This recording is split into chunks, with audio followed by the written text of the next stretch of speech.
darkest place I will call on you. In the darkest place I will call on you. In my hiding place I will call on you. In my hiding place I will call on you. Show me in the darkest place I will call on you. Show me in the darkest place I will call on you. Show me hope as I call on. In my hiding place I will call on you. Oh, my guardian, protector, creator of it all. Oh, my steady strength, so present, forever, Lord of all. Show me my guardian, protector. Show me creator of it all. Show me my steady strength as so present, forever, Lord of all.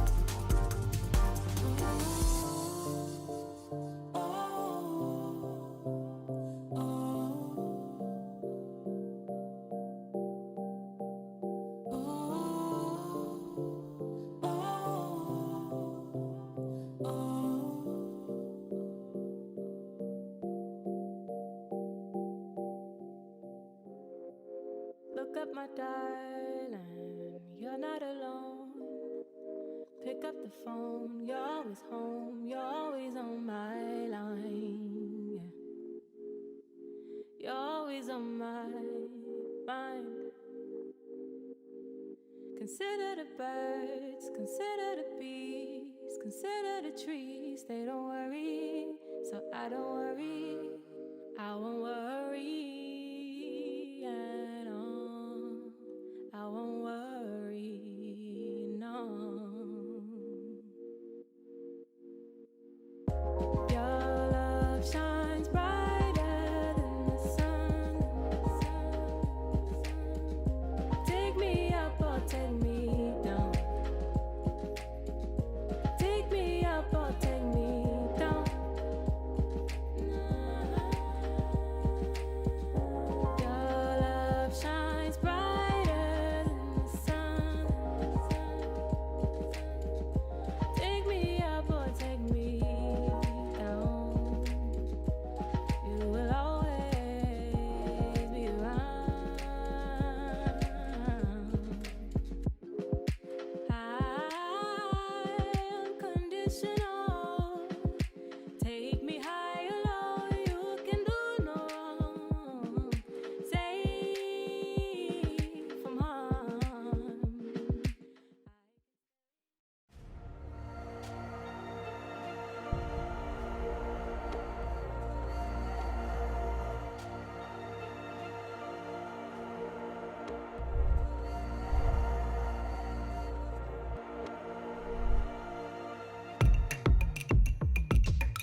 Good morning. We just wanted to welcome you to our service. But before we actually get things started this morning, I wanted to let you know that we are going to be doing a giveaway today. And we'll announce the winner at the end of this service. But you will be entered to win a mug or a sweatshirt or even a hat. It's your choice. It's up to you if you win. All you have to do to enter is that you share this live stream as well as like this stream on your Facebook. And so I hope that you guys have a wonderful day, and we look forward to spending this service with you.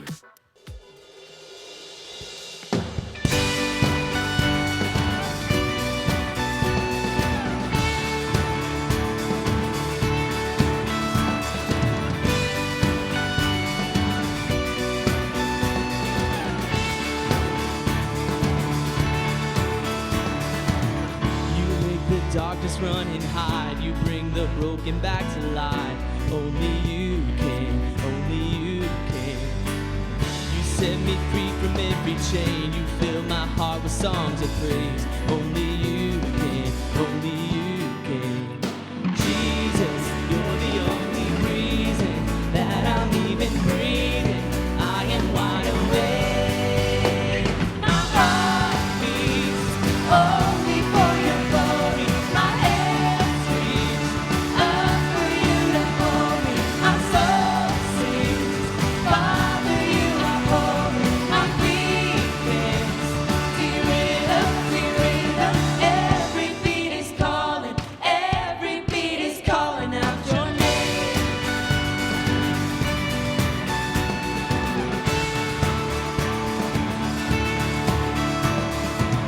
You left the glory of your throne to bring this runaway back home. Only you can, only you can.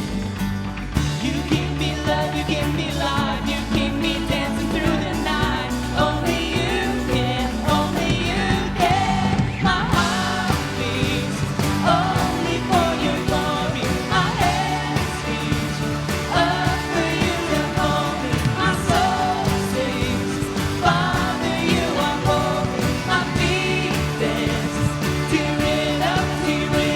Every beat is calling, every beat is calling out your name. Every beat is calling, every beat is calling out your name.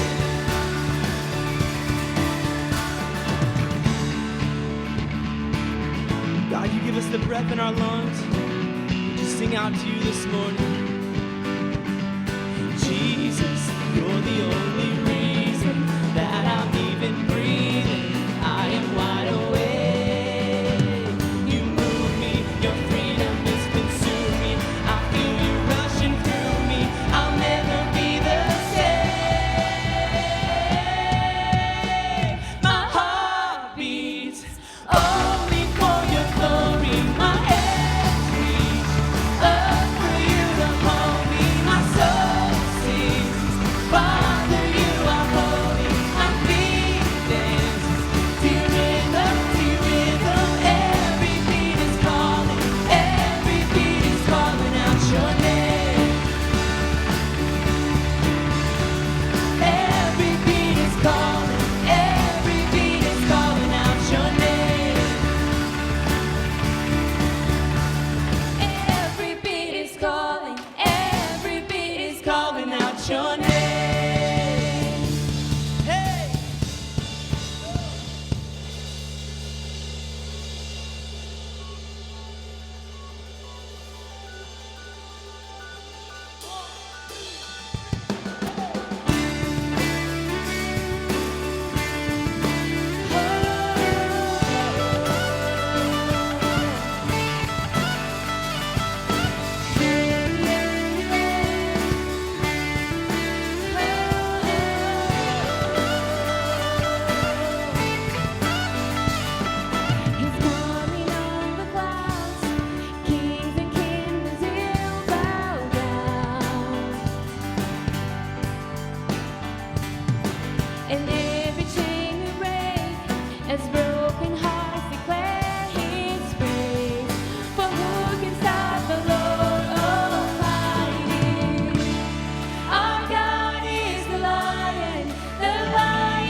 Lion and the Lamb.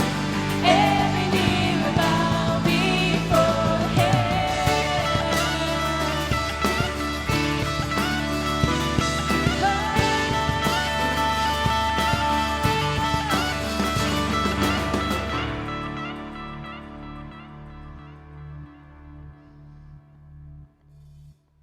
Good morning, everyone, and welcome to South Mountain Community Church Online. My name is Jake, and this is Matt, and we are some of the pastors here at our St. George campus.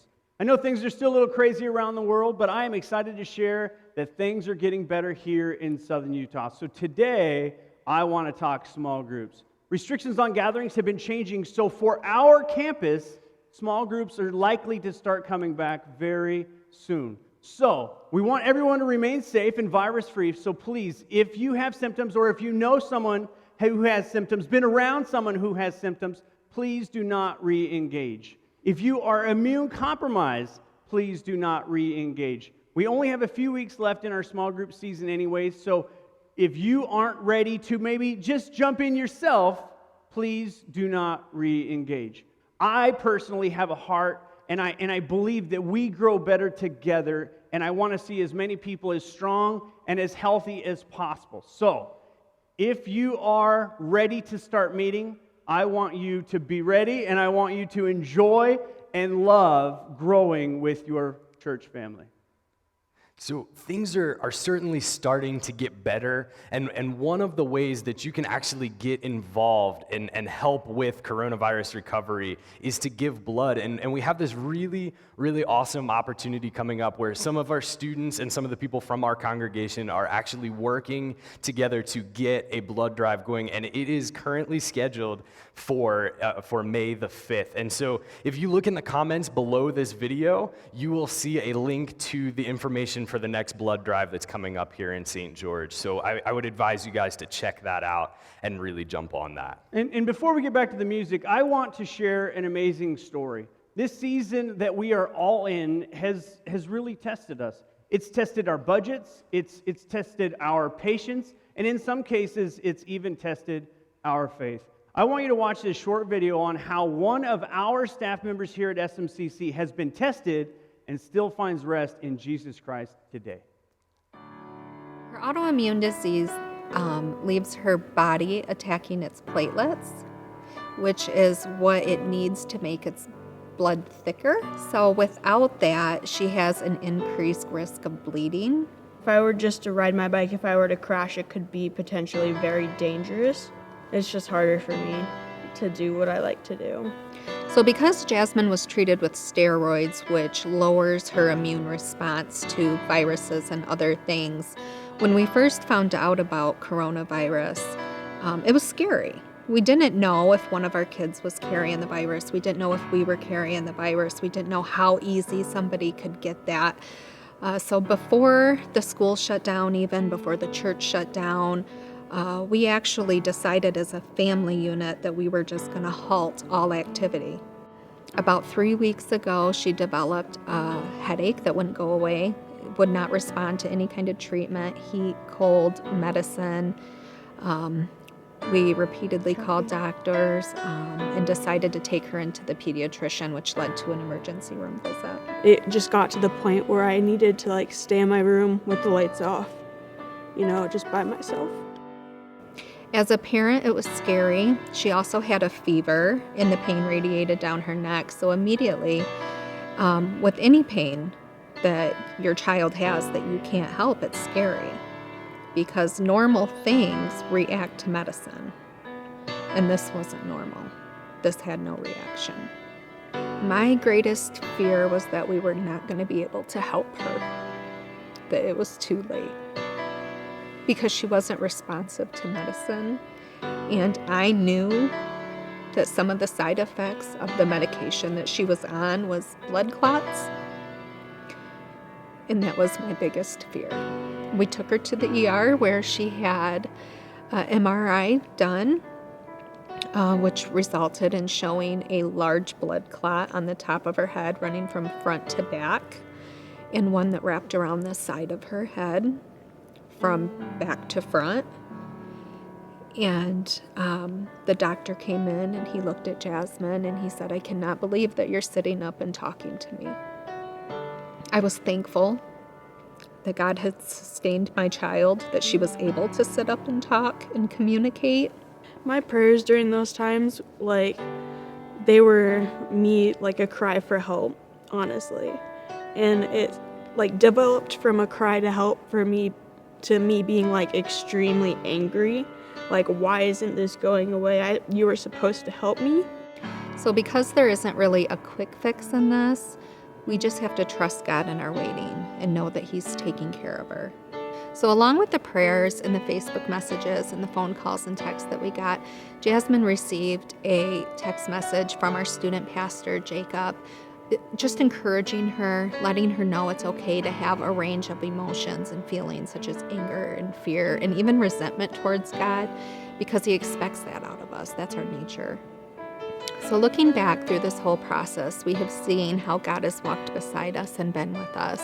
And we know going forward that He's never going to leave us and He's going to be with us through it all.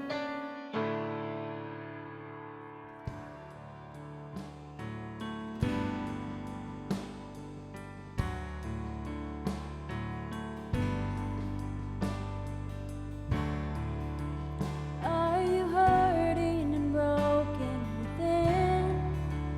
Overwhelmed by the weight of your sin? Jesus is calling.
was bought with the precious blood of Jesus Christ. Oh, come to the altar. The Father's arms are open wide. Forgiveness was bought with the precious blood of Jesus Christ. Oh, thank you, Lord.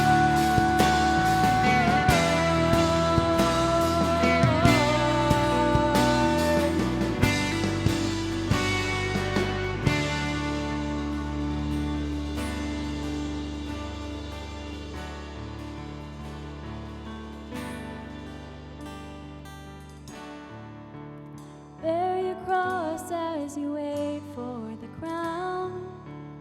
Tell the world of the treasure you found.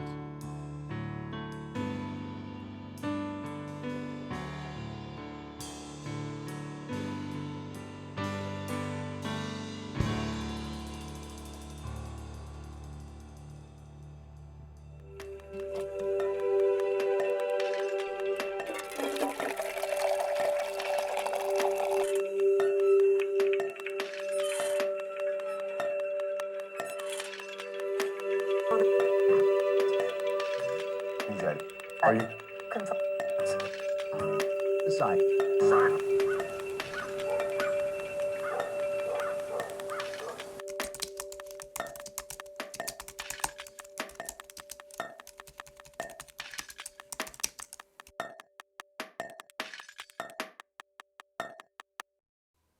Hello, my name is Tom Mertz, and I am the campus pastor at South Mountain Community Church St. George campus.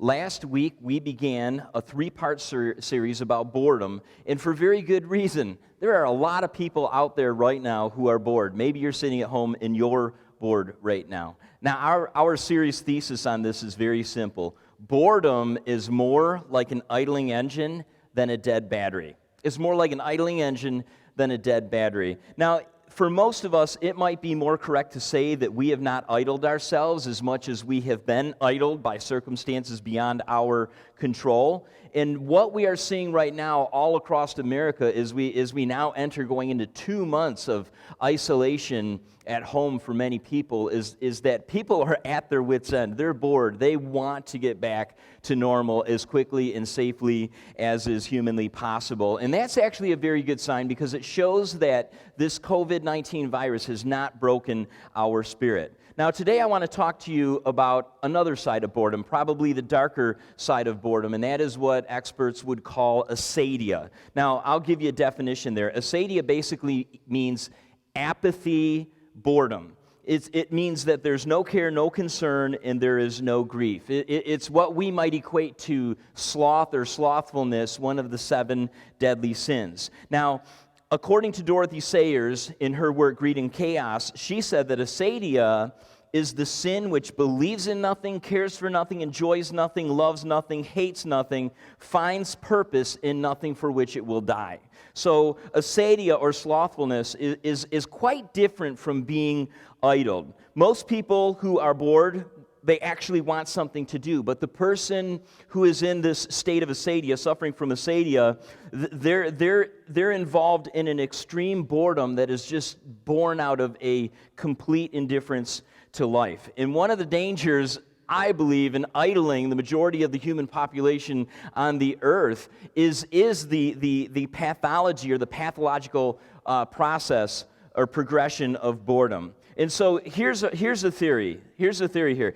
If boredom goes unchecked, it can lead to cynicism, and finally, it leads to asadia. In another term for asadia could just be, we could call it an empty soul. Now, when all hope is lost, the mind can very quickly enter into a depressive state, which then leads to an empty soul. And it's no wonder that during this time of extreme isolation, especially in some areas, we're not as isolated in Utah, but in some areas they're rather significantly isolated, they're seeing a rise in suicides. And I think that's because people are getting to that place of empty soul. They crave community. They crave contact. They're not getting it, and they're going to dark places from which some people are not recovering. Now, over the weekend, many of you may have received an email outlining what it is to what the characteristics of an empty soul are. And so you might already be aware of this, but for those of you that maybe got the email and didn't open it, or you didn't get the email, let me go ahead and explain the characteristics of an empty soul to you. First of all, the empty soul, it's individualistic, all right? And what that means is life is all about me. I am an island unto myself. Secondly, it is infantile. And what that means is it lacks the ability to self-soothe. It can't handle unpleasant circumstances. Next, we see it is narcissistic, and that means completely self-absorbed. I was thinking about it yesterday. Narcissistic people basically use people to get themselves done. And fourthly, it is passive. It's always waiting for others to improve their lives for them, always becoming somebody else's victim in their own minds. So, what is the greater implication of all of this? Well, the big idea here is very simple. The big idea is that the empty soul is incapable of doing the hard things. The empty soul, it's incapable of doing hard things. It's incapable of experiencing hard things. And so basically, a person with an empty soul will tend towards the path of least resistance. And this is not a good way for a follower of Jesus Christ to live their life. The Bible is replete with admonitions against such living. That's why sloth has always been listed, in the Christian church as one of the 7 deadly sins. So here's the question I want to ask you. Is Christianity hard or is Christianity easy? Well, for clarity, I'm not talking about salvation, because salvation is easy. Salvation is basically, we are saved by faith through grace, that not of ourselves. It is the gift of God, not of works, lest any man should boast. And so we contribute absolutely nothing to our salvation other than accepting Christ as our forgiver and King. But when it comes to living the God-honoring life, is Christianity, is it hard or is it easy? Well, we got an answer for you on that, all right? The answer is both, all right? It can be harder initially so that it can be easier in the long run, or it is never easy because we refuse to do the hardest things. There's a quote from C.S. Lewis from his great work, The Mere Christianity, that I think really grabs a hold of this idea, what God is doing and how we experience it, and how it relates to this question. So look at this. Let me read this to you. In Mere Christianity, C.S. Lewis said, "Imagine yourself as a living house. God comes in to rebuild that house. At first, perhaps, you can understand what he is doing. He's getting the drains right. He's stopping the leaks in the roof, and so on. You knew that those jobs needed doing, so you are not surprised. But presently, he starts knocking the house about in a way that hurts abominably and does not seem to make sense. What on earth is he up to? The explanation is that he is building a quite different house from the one that you thought of, throwing out a new wing here, putting on an extra floor there, running up towers, making courtyards. You thought you were going to be made into a decent little cottage, but he's building a palace. He intends to come and live in it himself." So God is constantly working in our lives. And when God is working in our lives, when we choose to partner with him, I think lots of great things happen in our life, but that might be a time of difficulty. But it might be difficult at first, but it gets easier in the end run. But when we choose not to partner with God, that is where we find ourselves experience even greater difficulty. And some people, they never learn this. They never learn this. They futilely resist the work that God is doing in their life. My old pastor used to say that much of the pains of the Christian life comes from throwing the shoulder of carnality against a door that the Lord is permanently closing. And so I want you to go ahead and note this. Here's our observation. The sooner that I can admit to myself that I am not the boss of me and welcome God's ownership, the renovation that He makes to my character will seem easier. When I give myself over to God and let him do the work, it goes so much easier. I believe that the answer to acedia, slothfulness, or just plain boredom, I think it can be summed up in one word, and that is the word submit. but it's not just any submission. It is the full submission of self to God through Jesus Christ. Look what Paul wrote for us in Romans 12:1. Paul said this. He said, "Therefore I urge you, brothers and sisters, in view of God's mercy, to offer your bodies as living sacrifices, holy and pleasing to God. This is your true and proper worship." That is such a loaded verse there. It doesn't get any clearer than that. This is how you worship God. If you are a follower of Jesus Christ, this is how you worship God. Now, here's an explanation. A living sacrifice, basically, it equals a paradox that includes both dying to your own agenda and then living to fulfill God's agenda. There's actually an allusion to the Old Testament sacrifice system in this verse, because under the Old Testament law, when you worshiped God, you would bring an animal to either the tabernacle and then later when it was built, the temple, and you would offer a blood sacrifice to God. That is how you worshiped him. Well, under the New Testament, Christ, our Passover lamb, is already sacrificed for us, so we no longer make animal sacrifices. Instead, what we do is we sacrifice our desire to live our own lives for our own purposes in order to live our lives for God's eternal purposes. Jesus basically said the exact same thing. He just said it in a slightly different way. Look at Matthew 16, verses 20 through 24 and 25. Then Jesus said to his disciples, "Whoever wants to be my disciple must deny themselves and take up their cross and follow me. For whoever wants to save their life will lose it, but whoever loses their life for me will find it." It's very interesting terminology. So again, here's an explanation.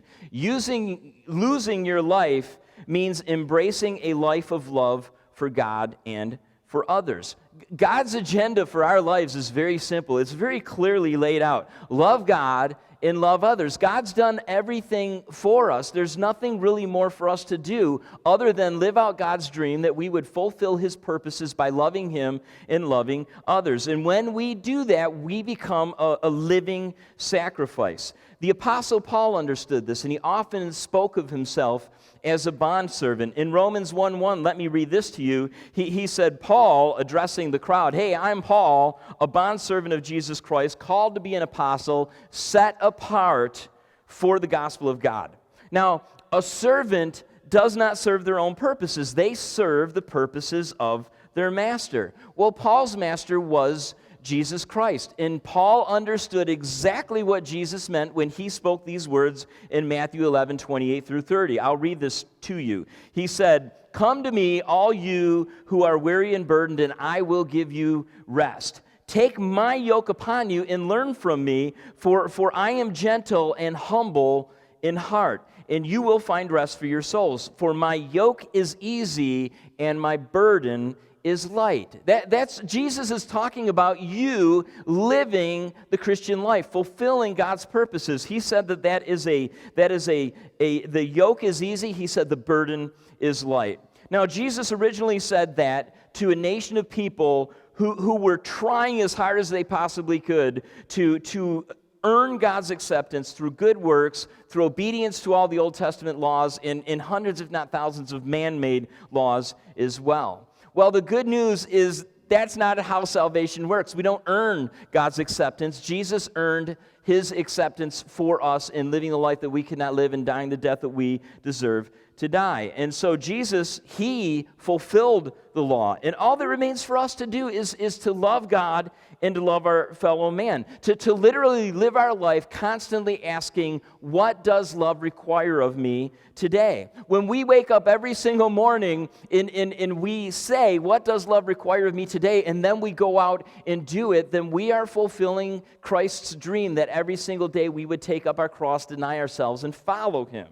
Now, when we first come to Christ, I will admit, it can be a very difficult time. Life can seem very hard because we're learning the ways of Christ, and he is knocking down the walls, and he's bolting the doors shut, and he's putting up new wings and throwing up the towers. And he's doing it, though, because he's retooling us for another purpose. See, you cannot love others with selfishness firmly ingrained in your heart, but in time, through the process of change, God is rooting out that selfishness from within us. So the Christian life, I would say, it does get easier and easier as time goes on. So here's another observation, all right?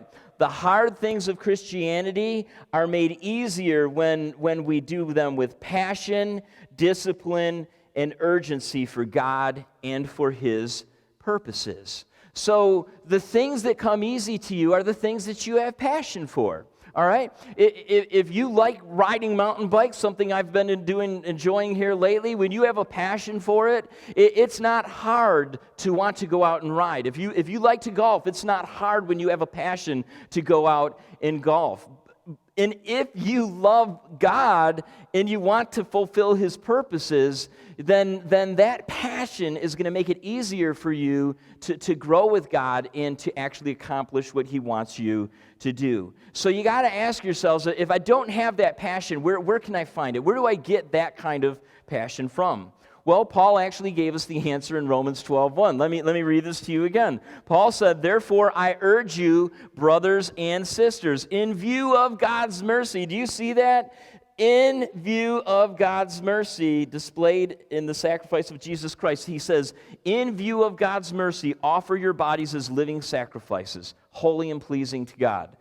This is your true and proper worship. That's where that passion comes from. It comes from seeing and understanding the mercy of Jesus. So the answer to the question is the passion comes from seeing and appreciating God's mercy displayed in the sacrifice of Jesus on His cross. We cannot repeat that enough times. It is so important for us to understand that. In John 17:19, Jesus said this. He said, "For them, my followers, all those who will follow me," He said, I sanctify myself, that they too may be sanctified." That's the same word that Paul used when he said, "I have been set apart for the gospel of Jesus Christ. I have been sanctified for the gospel of Jesus Christ." Jesus said, "I have sanctified myself." Jesus said, "I've sanctified myself so that you may truly be sanctified." Now, to sanctify means to set apart. Jesus set Himself apart to save us. He lived the perfect life that we could not live again, and then He died the perfect death that we deserve to die. So this is not something that we do for ourselves. This is something that He exclusively did for us. If you go look at John 17:19, you'll realize that there's active and passive phrasing in this verse. Jesus said in active voice, "I sanctify myself." And the reason that He was sanctifying Himself, He then says, is so that they too may be sanctified. Passive voice. That means that we are not acting upon ourselves. We are not sanctifying ourselves. Something else outside of us, namely Jesus, is acting upon us to sanctify us, to set us apart for Himself. So that means that Jesus is the one doing the setting apart.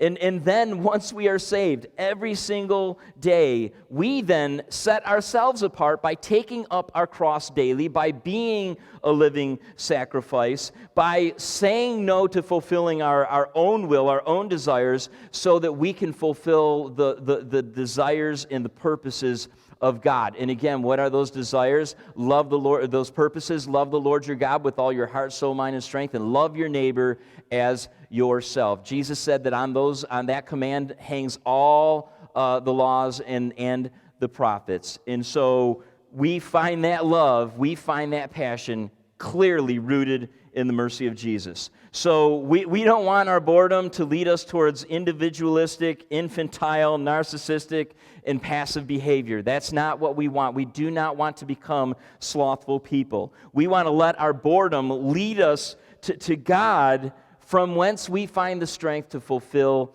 His purposes. And I want to pray for you to that end here this morning. So let's pray. Father in heaven, thank you so much for each and every person listening all across the land. I pray that you would fill our hearts with just the knowledge of your truth in the willfulness to live according to your purposes. Help us to turn away from apathy and indifference rooted in our boredom, and to turn instead to you and to your purposes. This is a great time for us to use our downtime for introspection and for connection with you, that we might be drawn closer to you. But this current situation will draw to a conclusion. We will get back to normal. We will go back about our lives. And we can take what we've learned during this time of solitude to even more greatly fulfill the purposes of God, to love you, to love our neighbors, and to honor you in all things. And I pray this in Jesus' holy name. If I could just say very quickly, thank you so much for watching our messages. And please do, if you're on Facebook, do like our messages. Do share this so others can see it at a later time. And please, I'm asking you to always consider to support South Mountain Community Church, our St. George campus. We, even in this difficult time, if you're able to do so to support us financially, it's very easy to do so. You can go to smccutah.org, click on the giving link, and you can set up all of your online giving. It's very secure, very safe, and you can even set it up to automatically give your gifts every single month so you don't have to do it constantly. So we would just ask you to consider that so we can continue strong with our mission, vision, and values as a church when normal resumes. God bless you. Thank you.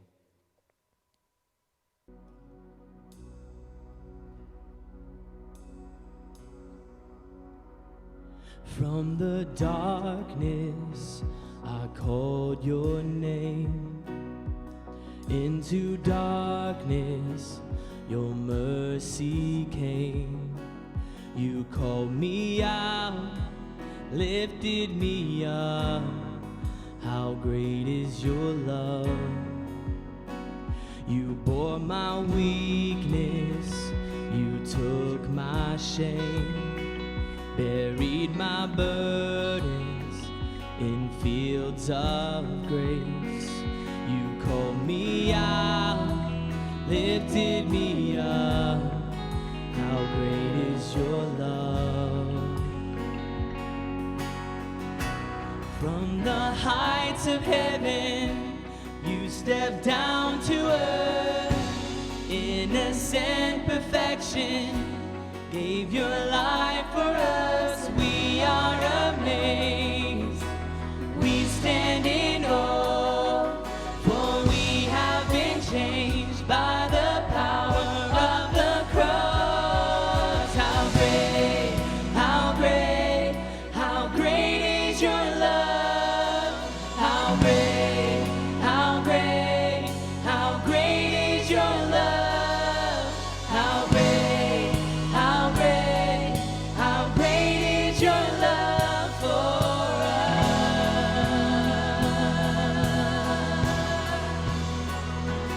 In your kindness, you lead us home.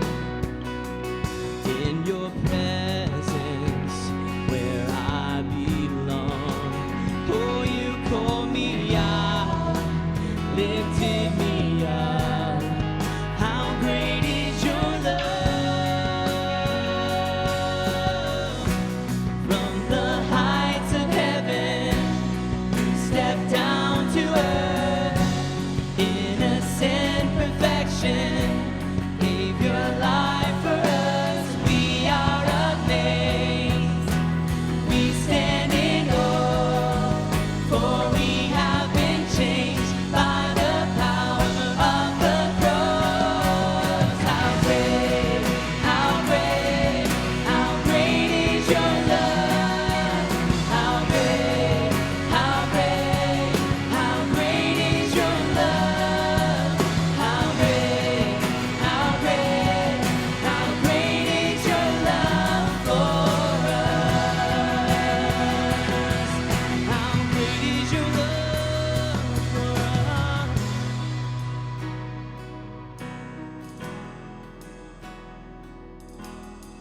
Wherever you are this morning, let's sing these truths together.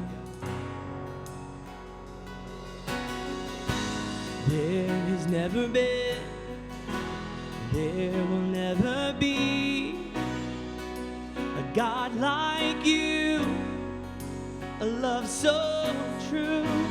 There has never been, there will never be a God like you, a love so true. There has never been, there will never be a God like you, a love so true. There has never been, there will never be a God like you, a love so true. How great, how great, how great is your love. How great, how great, how great is your love. How great, how great, how great is your love for us. How great, how great, how great is your love. How great, how great, how great is your love. How great, how great, how great is your love for us. How great is your love for us.